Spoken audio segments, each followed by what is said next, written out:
नमस्कार, स्वागत है आपका। आप देख रहे हैं लंच ब्रेक। आपके साथ हूं मैं नेहा बाथम। 3 राज्यों से गुजरकर अतीक अहमद को यूपी लाया जा चुका है। यूपी पुलिस का काफिला बुंदेलखंड एक्सप्रेसवे से प्रयागराज की ओर बढ़ रहा है और इससे पहले जालौन में पेट्रोल भरने के लिए गाड़ी रुकवाई गई तो सरगर्मी तेज हो गई। पूरे सफर में अतीक अहमद का काफिला 4 बार रुक चुका है। काफिले में ब्रेक लगते ही परिवार की धड़कनें बढ़ जाती हैं। काफिले के पीछे पीछे चल रही अतीक की बहन ने एनकाउंटर की आशंका जताई है, लेकिन आज तक की टीम भी लगातार इस काफिले को फॉलो कर रही है। पल पल की जानकारी हम आपको दे रहे हैं कि कैसे अब चंद ही घंटों का समय बचा है प्रयागराज पहुंचने में। कल कोर्ट में अतीक अहमद की पेशी होनी है। 5 घंटे का वक्त बताया जा रहा है जब प्रयागराज ये पूरा काफिला पहुंच जाएगा। अरविंद ओझा मेरे सहयोगी इस वक्त तमाम जानकारी के साथ जुड़ गए हैं। अरविंद, कहां तक पहुंचा है ये काफिला? तस्वीरें दिखाइए। देखिए, मैं इस वक्त बताऊं कि जो अतीक अहमद का काफिला है, जो उत्तर प्रदेश पुलिस सिक्योरिटी करके लेकर जा रही है, वो बुंदेलखंड एक्सप्रेसवे पर चढ़ चुकी है। और जरा एक बार तस्वीर प्रदीप गुप्ता आपको दिखाएं कि ये फिलहाल बुंदेलखंड एक्सप्रेसवे है और जो अतीक अहमद का जो वैन है, जो जेल वैन है, वो सामने की तरफ है और धीरे धीरे प्रयागराज की तरफ ये अब काफिला बढ़ रहा है। और ये माना जा रहा है कि 6 से 7 बजे के बीच वो वक्त होगा जब प्रयागराज ये काफिला पहुंच सकता है। भारी सुरक्षा के बीच अत्याधुनिक हथियारों से लैस ये जो काफिला है वो आगे बढ़ रहा है। जब झांसी रिजर्व लाइन में तकरीबन 1 घंटे तक पहला हॉल्ट हुआ था, उस दौरान आज तक से बातचीत में अतीक अहमद की बहन ने आशंका जताई थी कि अतीक अहमद का एनकाउंटर हो सकता है। लेकिन बड़ा सवाल यही है कि भारी सुरक्षा के बीच आखिर कैसे एनकाउंटर हो सकता है, नंबर 1। नंबर 2, कोर्ट के आदेश पर कानूनी बाध्यता है उत्तर प्रदेश पुलिस अतीक अहमद को अदालत तक पहुंचाए, सुरक्षित पहुंचाए, क्योंकि 28 मार्च को 11 बजे जो जज हैं वो अपना फैसला सुनाएंगे। उमेश पाल की किडनैपिंग हुई थी 2006 में, 2007 में एफआईआर दर्ज हुई थी। 364A लगा है जिसमें अधिकतम जो है वो फांसी की सजा है और उसके अलावा उम्र कैद की भी सजा है। लेकिन इन सब के बीच एक बार फिर हम वो तस्वीरें दिखाने की कोशिश करेंगे कि ये बुंदेलखंड एक्सप्रेसवे है जिस पर काफिला अब चढ़ चुका है और लगातार प्रयागराज की तरफ बढ़ रहा है। और ऐसा माना जा रहा है कि 6 से 7 बजे के बीच वो वक्त होगा जब अतीक अहमद प्रयागराज पहुंचेगा। अतीक अहमद को नैनी जेल में शिफ्ट किया जाएगा और कल फिर दोबारा जो प्रयागराज पुलिस है वो लेकर उसे अदालत में पेश करेगी। और साथ ही साथ नेहा, मैं आपको बताऊं, अतीक अहमद के साथ उसका भाई अशरफ, वो भी आरोपी है, उसे भी बरेली जेल से निकाला जा चुका है और प्रयागराज की तरफ शिफ्ट किया जा रहा है। ये ऐसा पहली बार हो रहा है। 100 मुकदमे दर्ज हैं और तस्वीर ये जरूर देखनी चाहिए। ये तस्वीर देखिए और ये समझिए कि वो जो एक जेल वैन है लोहे की, जिसमें जालीदार लोहे का पिंजरा है, उसमें पूर्व विधायक, पूर्व सांसद अतीक अहमद मौजूद है, जिसे प्रयागराज लेकर जाया जा रहा है, जिसका हिसाब किताब होगा। 100 से ज्यादा मुकदमे हैं, लेकिन सियासी रसूख शासन प्रशासन पर ऐसी पकड़ थी जब इसकी स्तुति बोलती थी कि इसके कई मुकदमे वापस हो जाते थे, कई में गवाह जो है वो पलट जाते थे या गवाही नहीं देते थे, कई में चार्जशीट दाखिल होती ही नहीं थी। ये इसका रसूख था। कुछ सियासी रसूख भी था, कुछ इसके गुर्गों का रसूख था। रंगदारी, किडनैपिंग, हत्या जैसे कई मामले दर्ज थे। गैंगस्टर का एक्ट मामला भी दर्ज था। 3 बार गैंगस्टर का केस वापस लिया जा चुका है। आखिर किसके शासन में लिया गया, ये अपने आप में देखने वाली बात होगी। लेकिन अतीक अहमद जैसे जैसे प्रयागराज की तरफ बढ़ रहा है, जाहिर सी बात है उसकी सांस में सांस तो जरूर आएगी, लेकिन यूपी में सियासत भी गर्म हो जाएगी। कल जब से उत्तर प्रदेश पुलिस गुजरात पहुंची थी, उत्तर प्रदेश के सियासी हलकों में और लोगों में, यहाँ तक कि सोशल मीडिया पे चर्चा होने लगी कि क्या एक बार फिर गाड़ी पलटेगी। लेकिन मैं आपको बता दूं, इसके पहले भी माफिया मुख्तार अंसारी को पंजाब की जेल से उत्तर प्रदेश की जेल में, बांदा जेल में शिफ्ट किया गया, सुरक्षित शिफ्ट किया गया। अतीक अहमद को अदालत के आदेश पर चूंकि कानूनी बाध्यता, इसलिए उत्तर प्रदेश पुलिस लेकर निकली। पहले साबरमती गुजरात की सीमा पड़ी, जहां पर गुजरात की पुलिस एस्कॉर्ट कर रही थी, उसके बाद राजस्थान, उसके बाद फिर मध्य प्रदेश और अब जाकर उत्तर प्रदेश में दाखिल हुई है। उत्तर प्रदेश में दाखिल होते ही रिलैक्स हुए उत्तर प्रदेश पुलिस के जवान, उत्तर प्रदेश पुलिस के अधिकारी। पहला हॉल्ट रिजर्व पुलिस लाइन में तकरीबन 1 घंटे का हुआ, जहां पर मौजूद थी, जिसके बाहर मौजूद थी अतीक अहमद की बहन, जिन्होंने आशंका जताई कि उसके भाई का इनकाउंटर हो सकता है, उसकी तबीयत खराब है, उसे बाई रोड लेकर जाया जा रहा है। लेकिन ऐसा पहली बार नहीं, अतीक अहमद भी अपने इनकाउंटर की आशंका जता चुका है। कोर्ट भी मूव किया था, लेकिन उसे कोई राहत नहीं मिली थी। और इन सबके बीच धीरे धीरे ये काफिला अतीक अहमद का भारी सुरक्षा के बीच धीरे धीरे बढ़ता हुआ, और मैं आपको बताऊं, प्रयागराज 276 किलोमीटर है, चित्रकूट 155 किलोमीटर है। चित्रकूट पहले जाएगा, उसके बाद 276 प्रयागराज, यानी जहां इस वक्त जो लाइव तस्वीरें आप यहाँ देख रही हैं, यहाँ 276 किलोमीटर प्रयागराज है। यानी माना जाए 4.5 से 5 घंटे और लग सकते हैं, चूंकि बुंदेलखंड एक्सप्रेसवे पर है, रास्ता काफी क्लियर है। और जहां अगर कुछ ट्रैफिक जैम मिलता है तो पहले से ही पुलिस वालों को अलर्ट किया जा चुका है। पूरा ट्रैफिक क्लियर होता है जहां जहां से ये काफिला गुजरता है। ये काफिला गुजर जाता है, उसके बाद अगर कहीं ट्रैफिक जाम होता है तो ट्रैफिक को रोका जाता है, उसके बाद धीरे धीरे बढ़ता है। लेकिन ये समझने वाली बात होगी कि एक इलाके का गुंडा कैसे इतना बड़ा माफिया बन गया, कैसे इसने सत्ता का बेजा इस्तेमाल किया, सत्ता का इस्तेमाल अपने जुर्म के धंधों को बढ़ाने के लिए इसने किया। धीरे धीरे इसका धंधा बढ़ता चला गया। हालत यह है कि जो उत्तर प्रदेश पुलिस ने आंकड़े जारी किए हैं हाल फिलहाल में, खासतौर से जब योगी सरकार आई तो उत्तर प्रदेश पुलिस ने जो एक्शन लिया, जो प्रवर्तन निदेशालय ने एक्शन लिया, उस एक्शन के बाद अतीक और उनके गुर्गों पर जो एक्शन लिया, उस एक्शन के बाद तकरीबन सालाना 1200 करोड़ का नुकसान हो रहा है। आप अंदाजा लगाइए कि एक गुंडा इतना बड़ा माफिया बन गया, जिसके नाम से शासन प्रशासन, यहाँ तक कि पुलिसकर्मी भी खौफ खाते थे। अभी कल ही 17 पुलिसकर्मियों का जो कहीं ना कहीं अतीक से जुड़े हुए थे, उनका दूसरे जिलों में तबादला किया गया है। लेकिन एक हकीकत यह भी है कि अतीक अहमद का हिसाब किताब तो हो रहा है। कल जज ने बुलाया है, 11 बजे वो फैसला सुनाएंगे। लेकिन इन सबके बीच वो शख्स, वो उमेश पाल, जो अपने केस की खुद पैरवी कर रहा था और गवाही देकर लौट रहा था, उसी को मौत के घाट उतार दिया गया। आरोप अतीक अहमद के बीवी पर, अतीक अहमद के बेटे पर है। मैं लौटूंगी आपके पास। अरविंद ओझा हमारे संवाददाता बने हुए हैं, लेकिन इस बीच अतीक अहमद के भाई अशरफ को भी बरेली जेल ले जाया जा रहा है। इस काफिले को कवर कर रहे हैं मेरे सहयोगी आशीष श्रीवास्तव हमारे साथ जुड़ गए हैं। आशीष, कहां तक ये काफिला पहुंचा है, कब तक बरेली जेल पहुंचने की उम्मीद है? देखिए नेहा, बरेली जेल से तो ये निकल चुका था सुबह ही काफिला, और तकरीबन 4 घंटे पूरे होने को आया। अब उत्तर प्रदेश की राजधानी लखनऊ पहुंचने वाला है ये काफिला, यानी कि लखनऊ से होता हुआ ये प्रयागराज जाएगा। आपको मैं बताऊं कि ठीक हमारे पीछे, अगर मैं हल्का सा कैमरामैन से कहूंगा वो दिखाने की कोशिश करे, इसमें अशरफ है। अशरफ इसी वैन के अंदर बैठा हुआ है, और जब ये बरेली से चला था तो उसने कहा था कि मुझे डर लग रहा है। और सही बात वही है कि अब वो आधे रास्ते आ चुका है, पुलिस की वैन उसको फॉलो कर रही है। और इसी प्रिजन वैन जो आप लिखा है ना, ये प्रिजन वैन नंबर 1, यानी कि ये जेल की वैन है। और प्रयागराज पुलिस इसको लेकर आई थी सुबह, और उसके बाद अब इसको लेकर जा रही है और सीधा प्रयागराज ले जाएगी। डर बना हुआ है। कई आपको नेहा मैं बताऊं, जो गाड़ियां चल रही हैं, इनके अधिवक्ताओं की पीछे कुछ चल रही हैं, जो ये बार बार जांच कर रहे हैं कि कहीं ऐसा ना हो कि अशरफ को कोई ऐसा नुकसान पहुंचा दिया जाए यूपी पुलिस के द्वारा। तो वो लोग भी बार बार मॉनिटर कर रहे हैं, कभी गाड़ी के आगे आते हैं, कभी पीछे। हालांकि पुलिस उन्हें बार बार मना कर रही है। अतीक के साथ में पूरी भागीदारी में उनका भाई अशरफ रहा, क्योंकि आरोप साफ थे कि बरेली जेल के अंदर बंद रहने के बाद वहां से इसने नेटवर्क अपना शुरू किया था और उमेश पाल हत्याकांड को पूरा अंजाम दिया।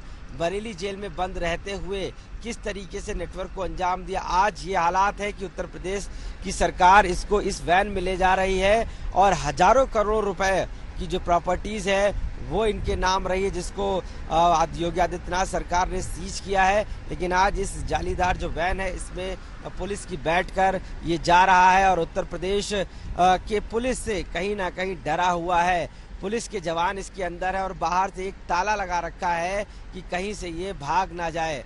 तो इस तरीके की एक्टिविटीज के साथ में है, और ये प्रयागराज की जो पुलिस है ये डायरेक्ट प्रयागराज लेकर इसको पहुंचेगी, क्योंकि साफ है कि सुबह से जब ये बरेली से निकला है तब से ये कहीं ना कहीं अंदर ही गुमसुम सा बैठा हुआ है। हमने कई बार बात करने की कोशिश की है, लेकिन डर के मारे नजर जाली से बनाए बाहर तक रखिए। नहीं आशीष झांक रहा आपके है। पास लौटेंगे।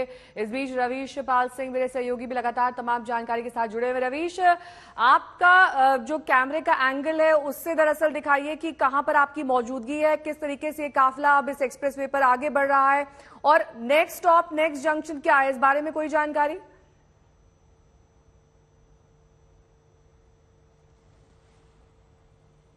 अरविंद ओझा मेरे सहयोगी लगातार तमाम जानकारी के साथ जुड़े हुए हैं। अरविंद, लगातार हम अपने दर्शकों को ये काफिला दिखा रहे हैं। सुबह से ही ये काफिला निकला हुआ है। एक स्टॉप झांसी में था, उसके बाद एक बार और रिफ्यूलिंग के लिए भी रुका था। आगे क्या स्टॉप्स, क्या जंक्शन रहने वाला है, या फिर ये अचानक से फैसला लिया जाता है कि यहां पर रुकेंगे? नहीं, बिल्कुल अचानक से फैसला लिया जाता है, लेकिन ऐसा लगता नहीं है कि अब शायद कोई हाल्ट पड़े। अगर बहुत ज्यादा हुआ तो 1 से 2, मुझे लगता है शायद 1, क्योंकि अब 276 किलोमीटर सिर्फ 276 किलोमीटर दूर प्रयागराज है। जब ये काफिला 276 किलोमीटर की जर्नी और है और पार करके तब प्रयागराज में पहुंचेगा और सीधा अतीक अहमद को लेकर जाएगा। फिलहाल बुंदेलखंड एक्सप्रेसवे पर आज तक की टीम मौजूद है और ठीक हमारे आगे अतीक अहमद जेल वैन में बैठा हुआ है। लोहे की जेल है, लोहे का वैन है जिसमें जालीदार लोहे का लगा हुआ, उसी के अंदर कैद है अतीक अहमद। दूसरी तरफ उसका भाई भी रवाना हो चुका है, अशरफ, और कल 28 मार्च को पेश करना पड़ेगा। लेकिन जैसा मैं बता रहा था नेहा कि देखिए कैसे सत्ता का इसने बेजा इस्तेमाल किया और कैसे एक के बाद एक हजारों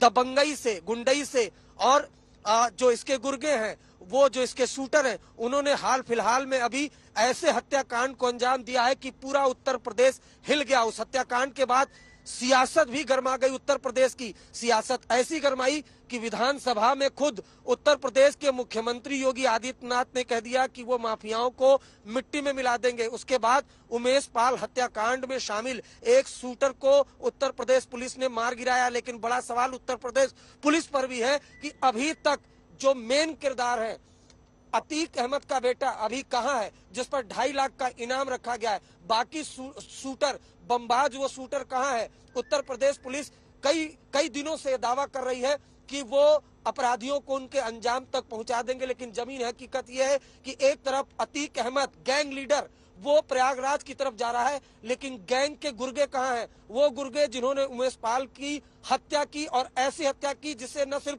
उत्तर प्रदेश पुलिस बल्कि पूरा देश हिल गया। वो तस्वीरें आपने देखी होंगी कि किस तरीके से बकायदा .0 ब्लैंक रेंज से उमेश पाल को गोलियां मारी जाती थी। 2 उत्तर प्रदेश पुलिस के जवान उनको मौत के घाट उतार दिया गया। गुड्डू मुस्लिम नाम का एक शख्स वो बमबाजी कर रहा था। इसमें कई सारे अपराधी अब भी फरार हैं, पुलिस के हाथ उन तक नहीं पहुंच पाए। लेकिन अतीक अहमद को अब पेशी के लिए ले जाया जा रहा है। कल ये पेशी होनी है। रवीश पाल सिंह मेरे सहयोगी तमाम जानकारी के साथ जुड़ गए। रवीश, अपने कैमरे के एंगल से दरअसल दिखाइए कि आप कहां पर मौजूद हैं इस काफिले में, और आगे हमने अरविंद से भी यही सवाल पूछा था कि आगे ये काफिला रुकेगा या नहीं, इस बारे में कोई जानकारी मिली है?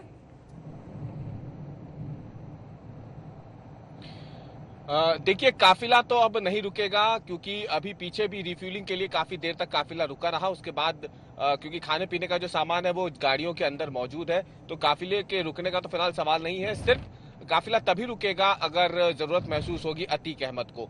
फिलहाल अगर हम जहाँ के मौजूद है तो यहाँ से बता दें, यहाँ से प्रयागराज की दूरी 265 किलोमीटर है।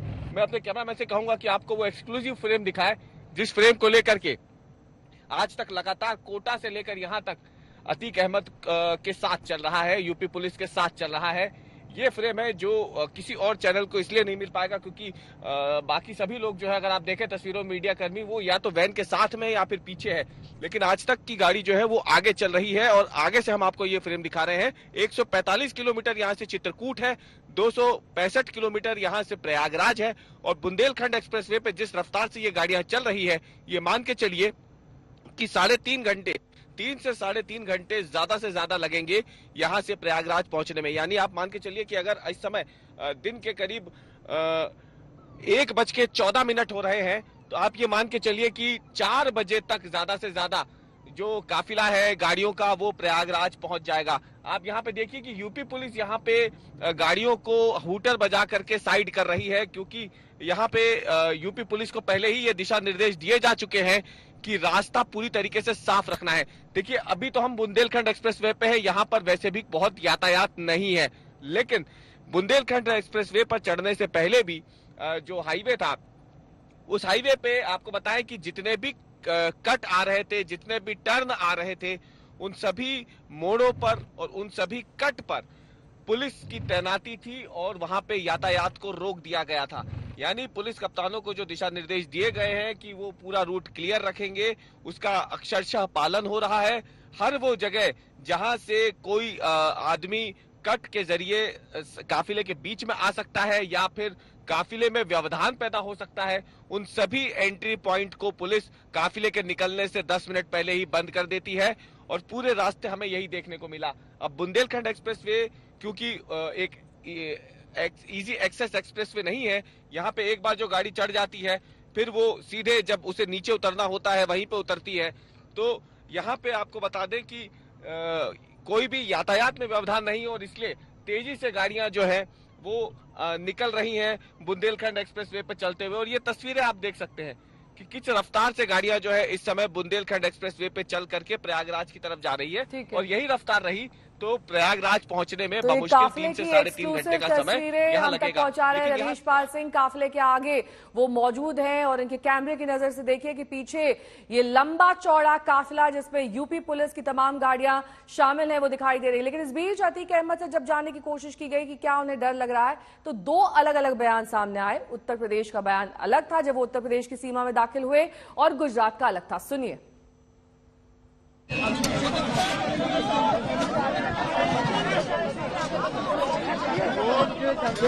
मारना चाह रहे हैं। अधिक डर लग रहा है क्या? डर लग रहा है क्या? डर लग रहा है क्या? डर लग रहा है? डर लग रहा है क्या?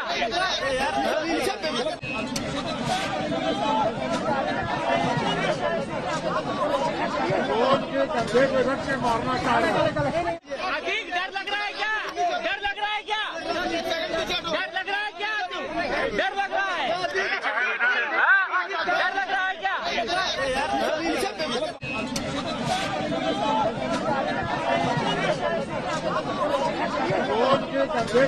मारना चाह रहे हैं।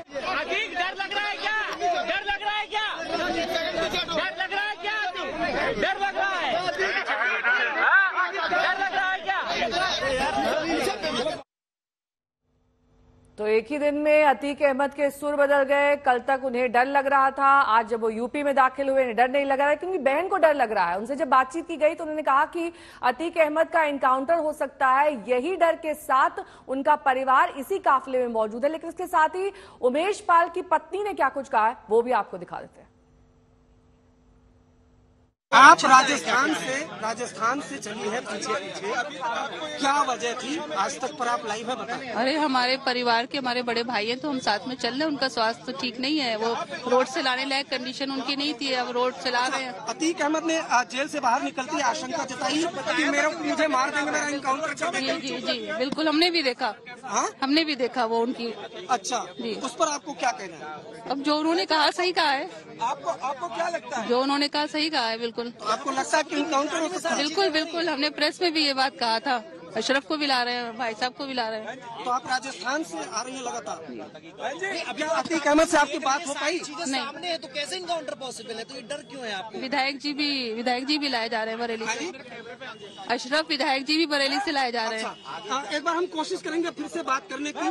जो अतीक अहमद की बहन वो आज तक पर लाइव है, क्या आपको लगता है? आप आज तक पर लाइव है, क्या आपको लगता है क्यों आप काफिले के साथ है? आशंका है, आशंका है, अभी ठीक है। आशंका है, आशंका। किस चीज की आशंका है? एनकाउंटर की आशंका है। एनकाउंटर की आशंका है। और कहाँ से आप पीछे आ रही है? गुजरात से। गुजरात से ही पीछे लगी है। मैं चाह रही हूँ कि न्यायमूर्ति उन्हें उचित दंड दें और उनके साथ सिंपैथिक न करे कि हाँ उनको यानी सजा ना दे, कारावास ना दे। मैं चाह रही हूँ कि उन्हें फांसी की सजा मिले। मैं ये नहीं जानती कि गाड़ी पलटनी चाहिए या नहीं, मैं ये जान रही हूँ कि उन्हें उचित दंड दिया जाए जो उसके मैंने उसके हकदार हैं, क्योंकि इन्होंने मेरे आदमी को निर्मम हत्या करवाई है। तो कहीं ना कहीं इनका जो है, अभी तक तो इन्होंने अपहरण केस पे चल रहे थे, तो इन्हें सजा उस तरह से मिल गई थी कि कारावास होना चाहिए, लेकिन मैं चाह रही हूँ कि इनको फांसी की सजा मिलनी चाहिए। 3 राज्यों से गुजरकर अतीक को यूपी लाया जा चुका है। यूपी पुलिस का काफिला बुंदेलखंड एक्सप्रेसवे से प्रयागराज की ओर लगातार बढ़ रहा है और इससे पहले जालौन में पेट्रोल भरने के लिए गाड़ी रुकी थी, काफिला रुका था तो सरगर्मी बढ़ गई। पूरे सफर के दौरान अतीक अहमद का काफिला 4 जगह ठहरा है। काफिले में ब्रेक लगते ही परिवार की धड़कनें, अतीक की धड़कनें बढ़ जाती हैं और काफिले के पीछे पीछे चल रही अतीक की बहन ने एनकाउंटर का डर जताया है। इस बीच आपको दिखा देते हैं कहां से ये काफिला गुजरा है। दरअसल इसकी शुरुआत साबरमती गुजरात से हुई थी, जहां पर जेल से अतीक अहमद का काफिला शुरू हुआ। उसके बाद उदयपुर राजस्थान, जहां पर पेट्रोल पंप पे पेट्रोल रिफिलिंग के लिए रोका गया। उसके बाद ये पहुंचा कोटा राजस्थान। तड़के 3 बजे इस जगह को, कोटा को पार कर गया है काफिला। उसके बाद शिवपुरी यानी कि मध्य प्रदेश में गायों के झुंड से टक्कर होने पर यह काफिला रुका और उसके बाद झांसी से उत्तर प्रदेश में एंट्री हुई। सफर में यहां पर 1 घंटे का ब्रेक लगा। झांसी के एक थाने में ये पूरा काफिला रुका, वहां पर पुलिस वालों को रेस्ट दिया गया। उसके बाद 2 भाइयों पर दरअसल ये पूरी की पूरी अब जो कोर्ट की कार्रवाई है वो होनी है। किडनैपिंग मामले में दोनों की पेशी होनी है। अतीक अहमद का काफिला रवाना हो चुका है, कल कोर्ट में पेशी होनी है और उसके भाई को बरेली जेल से लाया जा रहा है। अशरफ अहमद को भी बरेली जेल से रवाना कर दिया गया है। उसके भी काफिले की तस्वीर हमने आपको दिखाई थी, पल पल की जानकारी आप तक पहुंचाई थी। लेकिन इस बीच आपको बता दें, दरअसल ये पूरा मामला उमेश पाल अपहरण कांड से जुड़ा हुआ है, जिसमें 17 मार्च को सुनवाई पूरी हुई। उसके बाद 23 मार्च को अतीक अहमद की पेशी के आदेश दे दिए गए।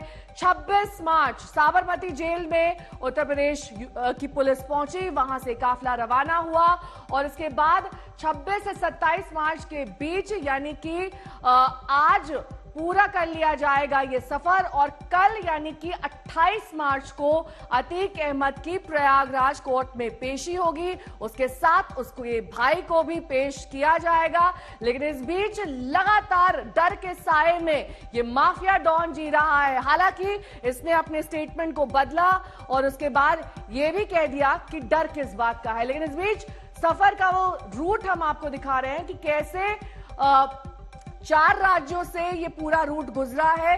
इस रूट को यूपी पुलिस ने तय किया है, कहां पर काफिला रुकना है, कहां पर रिफ्यूलिंग होनी है, कहां पर और ज्यादा फोर्स लगानी है।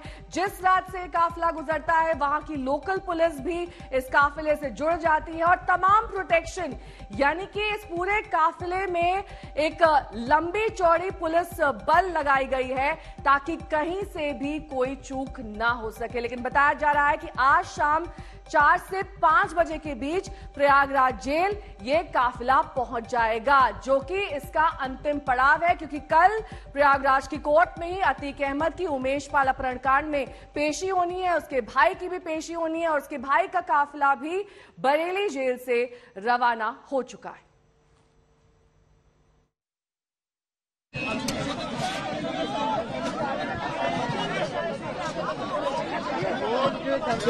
मारना चाह रहे हैं। अजीब डर लग रहा है क्या? डर लग रहा है क्या? डर लग रहा है क्या? डर लग रहा है? डर लग रहा है क्या?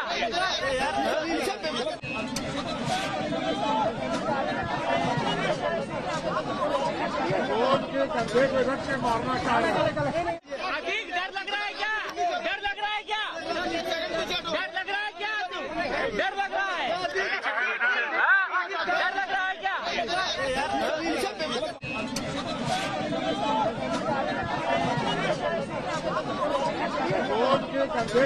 मारना चाह रहे हैं। अजीब डर लग रहा है क्या? डर लग रहा है क्या? डर लग रहा है क्या?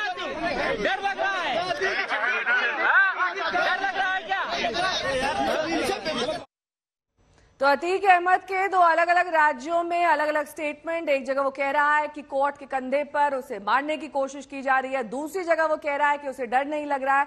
लेकिन दरअसल हकीकत है क्या? क्योंकि जब जब ये काफिला रुकता है तो धड़कनें बढ़ जाती हैं, अतीक अहमद की नहीं, उनके परिवार वालों की, क्योंकि बहन इस काफिले के साथ ही चल रही है। और आज तक से बातचीत में बहन ने यह साफ किया था कि कैसे लगातार परिवार को यह आशंका है कि अतीक अहमद का एनकाउंटर किया जा सकता है। यानी कि अभी भी परिवार इस डर के साए में जी रहा है।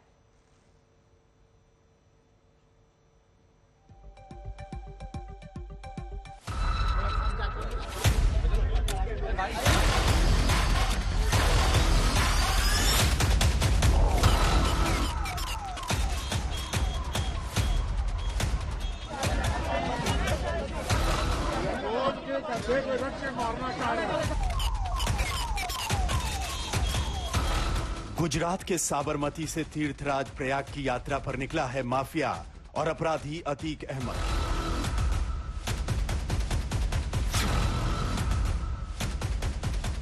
अतीक की ये कोर्ट यात्रा साबरमती से शुरू हुई तो सलाखों के बाहर पांव रखते ही हत्या का डर उसके चेहरे पर था।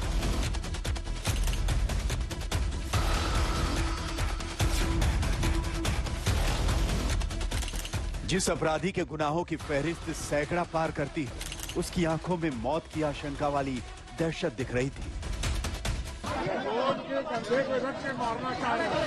हालांकि अतीक के दिल की दहशत को दूर करने के लिए उत्तर प्रदेश पुलिस की स्पेशल 45 की टीम उसके साथ थी। अभेद्य सुरक्षा घेरे में उत्तर प्रदेश की ओर बढ़ता काफिला शाम 7 बजे हिम्मतनगर पहुंच चुका था।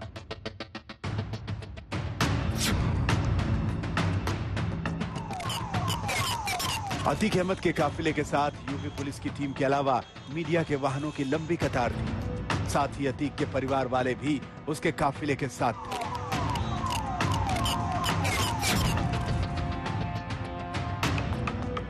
रात के करीब 9 बजे अतीक को लेकर जा रही यूपी पुलिस का काफिला ऋषभ देव उदयपुर हाईवे पर जैसे ही रुका, अतीक की धड़कन बढ़ गई। अतीक अहमद का काफिला वॉशरूम ब्रेक के लिए रुका तो अतीक बेहद सहमा सहमा दिख रहा था। पुलिस वाले उसे पकड़कर ले जा रहे थे। धीमे कदमों से वो पुलिस वैन में चढ़ रहा था।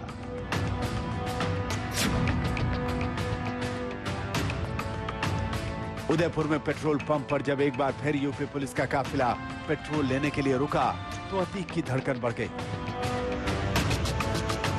हालांकि रिफिलिंग के बाद पुलिस का काफिला अतीक को लेकर आगे की तरफ बढ़ चुका था और रात 1:30 बजे के करीब कोटा पहुंचा।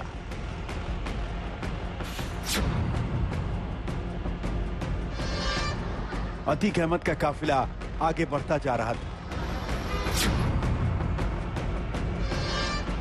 रात करीब 3:30 बजे राजस्थान की सरहद से निकलने के बाद पुलिस का काफिला मध्य प्रदेश की ओर बढ़ गया था। मध्य प्रदेश के शिवपुरी में अतीक अहमद के दिल की धड़कन एक बार फिर तेज हो गई जब पुलिस के काफिले से गायों का एक झुंड टकरा गया। हादसे में गोवंश के जख्मी होने के बाद काफिला थोड़ी देर के लिए रुका तो अतीक की धड़कन बढ़ गई।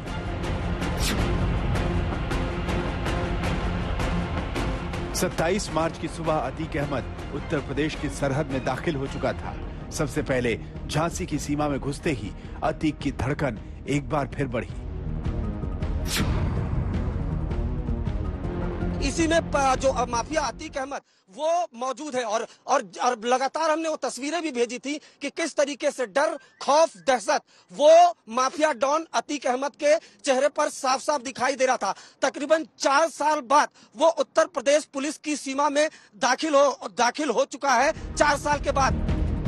हालांकि अतीक अहमद ने अपनी जान को खतरे का इतना शोर मचा रखा था कि उत्तर प्रदेश की पुलिस उसे पूरे हिफाजत के साथ प्रयागराज तक पहुंचाने की मुहिम पर थी। दूसरी ओर अतीक के घर वाले लगातार उसके एनकाउंटर की आशंका जाहिर करते जा रहे थे। अतीक अहमद के काफिले के साथ गोपी घांगर और अरविंद ओझा, आज तक।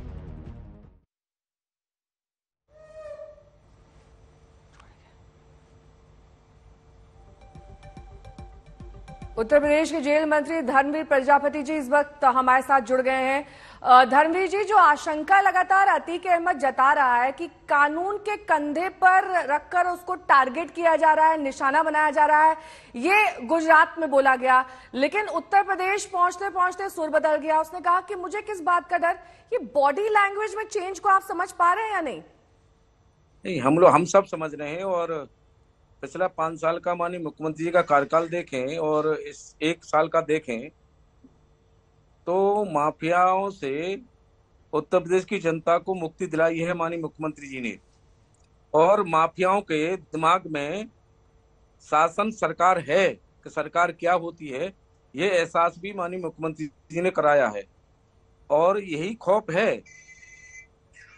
और मैं कह सकता हूं कि उत्तर प्रदेश में जिस तरह से हमारी उत्तर प्रदेश की जनता ने दोबारा हमें सत्ता दी है, तो उनकी सुरक्षा और संवर्धन हम लोगों का दायित्व है और उस दायित्व का निर्वहन माननीय मुख्यमंत्री जी अच्छे से कर रहे हैं। जी धर्मवीर जी, जब अतीक अहमद की बहन से सवाल किया गया कि क्यों वो इस काफिले में मौजूद हैं, क्यों उनके अन्य परिवारजन, उनके वकील मौजूद है, साफ तौर पर उसने यही कहा कि उन्हें आशंका है इस बात की कि अतीक अहमद का इनकाउंटर कर दिया जाएगा। यानी कि कहीं ना कहीं आपकी कानून व्यवस्था, आपके पुलिस, आपके प्रशासन पर सवालिया निशान खड़े कर दिए गए। अब ये जो है आतंक फैलाते हैं, उस समय नियम कानून देखते हैं। कोई भी हमारा जेल प्रशासन हो, चाहे पुलिस प्रशासन हो, चाहे कोई भी विभाग हो, सब हम लोग सरकार नियम के कानून के तहत काम करती है। और न्यायालय के निर्देश के अनुसार ही अतीक को यहाँ लाया जा रहा है उत्तर प्रदेश में। उससे पहले तो पुलिस गई नहीं लेने।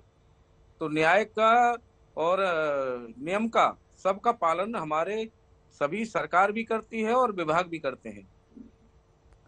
लेकिन धर्मवीर जी, अतीक अहमद का भयभीत होना ये तो उसी समय जाहिर हो गया था जब उसने कहा था कि मुझे उत्तर प्रदेश की जेल में ट्रांसफर ना किया जाए, मैं वहां सुरक्षित नहीं हूं। अच्छी बात है आतताइयों का सरकार का उनके दिमाग में होना कि सरकार है और कानून व्यवस्था है, तो ये तो एक अच्छा संदेश है। कल की अगर पेशी की बात करें धर्मवीर जी, उसको लेकर किस तरीके की तैयारियां हैं? क्योंकि लगातार इसी पर नजर बनी हुई है कि सुरक्षित तरीके से अतीक अहमद की पेशी हो जाए, क्योंकि ये लंबा सफर तय करके वो प्रयागराज जेल पहुंचेगा, उसके बाद कोर्ट में पेशी होनी है, एक लंबी चौड़ी पुलिस फोर्स तैनात की गई है। जाहिर तौर पर कहीं ना कहीं सख्त और कड़ी सुरक्षा के बीच ये पेशी होनी है, सबकी नजर इसी पर टिकी हुई। बिल्कुल ठीक बात है। और हमारा पुलिस विभाग के सभी स्टाफ उनको सुरक्षा के तहत लेकर के उत्तर प्रदेश में आया है। और अगर हम लोगों से पुलिस विभाग चाहेगा कि कल पेशी होनी है, कि आज उनको जेल में रखा जाए, तो हम भी तैयार है जेल में रखने के लिए। और न्यायालय कल अगर न्यायालय का निर्देश आता है कि यहाँ उत्तर प्रदेश में ही रखना है, तो उत्तर प्रदेश में भी रखने के लिए हम लोग तैयार हैं। और ये बात सही है कि सुरक्षा व्यवस्था के तहत यहाँ आना हुआ है और सुरक्षा में ही पेशी होगी। और सही है, पुलिस अपना काम कर रही है और कानून अपना काम कर रहा है। जिस तरीके से इस पूरे रूट को तय किया गया धर्मवीर जी, उसमें किन बातों को ध्यान में रखा गया? क्योंकि जैसे जैसे काफिला रुकता है वैसे ही अतीक अहमद के दिल की धड़कनें भी तेज हो जाती हैं, क्योंकि कहीं ना कहीं पुराने वो कई एनकाउंटर के मामले शायद उसके सामने एक दृश्य के तौर पर सामने आ जाते हैं और उसे ये डर सताने लगता है कि उसका भी एनकाउंटर ना हो जाए। ऐसा नहीं है, पुलिस विभाग भी कानून अपने हाथ में नहीं लेते, कानून के तहत पुलिस विभाग भी अपना काम करता है। हाँ, ये बात सही है कि कोई भी पुलिस की अभिरक्षा में कोई अगर आतताई है और अगर वो भागने का प्रयास करता है या और कोई हरकत करता है, तो पुलिस उसका जवाब दे देती है। लेकिन पुलिस अपनी तरफ से कोई कानून अपने नियम के अनुसार काम करती है। पुलिस ऐसा नहीं है कि सब कुछ पुलिस अपने स्तर से ही कर दे। नियम के अनुसार, सभी नियम के अनुसार काम करते हैं और पुलिस भी अपना करती है। जी, इसके साथ ही धर्मवीर जी, कल जब पेशी होगी और पेशी के दौरान तमाम दलीलें रखी जाएंगी, उसके बाद एक बार फिर से उसे जेल ले जाया जाएगा, वहां किस तरीके की तैयारियां हैं प्रयागराज जेल में अतीक अहमद के वहां पर होने को लेकर? और साथ ही क्योंकि अब कुछ ही घंटे रह गए हैं, जाहिर तौर पर आपका प्रयागराज जेल प्रशासन अलर्ट मोड में आ गया होगा। हमने कल से ही पूरी तैयारी कर रखी है। हम लगातार वहाँ संपर्क में हैं। हमारे डीआईजी हमने वहाँ एक भेज रखे हैं कल से ही। हमारी पूरी तैयारी है और अगर पुलिस प्रशासन चाहेगा कि आज शाम तक अतीक वहाँ पहुँचता है और जेल पुलिस प्रशासन कहता है कि आज रात जेल में रखना है, तो हम लोग तैयार हैं। और न्यायालय अगर कल का निर्देश रहता है न्यायालय का कि यहीं यूपी में रखा जाए, तो हम लोग यूपी में रखने के लिए पूरी तरह से तैयार हैं। जी धर्मवीर जी, जेल के अंदर अतीक अहमद की कितनी पैठ लग रही है आपको? क्योंकि ये जानकारी मिल रही है कि पूरे स्टाफ को ही बदल दिया गया है। ये माफिया डॉन अतीक अहमद है, ये पिछली भी कई जेलों में अपनी कारस्तानियां कर चुका है, कई जगह इसका जुगाड़ सेट हो जाता है और वहां पर ये अपनी मनमानी करता है। उसी तरह से हम लोगों ने भी तैयारी करके रखी है। वहाँ उसी तरह से हमने अधिकारियों को और कर्मचारियों को वही हम भी पूरी तरह से तैयार करके रखे हैं। कुछ प्रकाश डालेंगे आप, किस तरीके की तैयारियां हैं ये? देखिए, वहाँ हमने एक हाई सिक्योरिटी की बैरक हमने तैयार की है, सीसीटीवी कैमरे की व्यवस्था की है, बॉडी बॉर्न कैमरे की व्यवस्था की है। कर्मचारियों को उस हिसाब से हम रखेंगे, जैसा न्यायालय का निर्देश होगा उसके अनुसार हम आगे और व्यवस्था देखेंगे। धर्मवीर जी, जाहिर तौर पर एक लंबा सफर इस काफिले ने तय किया है। एक हाई लेवल मीटिंग जाहिर तौर पर आपने अपने उच्च प्रशासनिक अधिकारियों के साथ की थी, जब ये रूट तय किया गया, कहां कहां ये काफिला रुकेगा, ये सब कुछ जो बारीकियां हैं वो सब इस मीटिंग में डिसाइड की गई थी। क्या ये पूरा जो मीटिंग का प्रोसेस था, इसमें जो कुछ निर्णय लिए गए वो उत्तर प्रदेश के मुख्यमंत्री और डिप्टी सीएम के भी संज्ञान में थे? देखिए, कोई भी इस तरह का अब जब निर्देश होता है या अनुपालन करना होता है तो स्वाभाविक तौर से है कि विभागीय बैठकें होती हैं और क्या करना है, योजना रचना बनती है, रणनीति बनती है, उसी के अनुसार उसको फॉलो किया जाता है। तो निश्चित रूप से पुलिस प्रशासन की पूरी योजना बना करके ही वहां जाना होगा और लेकर के आना होगा। ये तय होता ही है और बैठकें निश्चित रूप से होती है, उस पर विचार होता ही है और मंथना होती है। जी ठीक है धर्मवीर जी, बहुत बहुत शुक्रिया आज तक से बातचीत के लिए। धर्मवीर प्रजापति जी उत्तर प्रदेश के जेल मंत्री हमें जानकारी दे रहे थे कि तमाम तैयारियां इस रूट को लेकर, कहां कहां से काफिला गुजरेगा इस बात को लेकर, और जब ये काफिला प्रयागराज जेल तक पहुंचेगा तो वहां पर भी सुरक्षा के जबरदस्त इंतजाम किए गए हैं ताकि माफिया डॉन अतीक अहमद का रसूख वहां ना चल सके।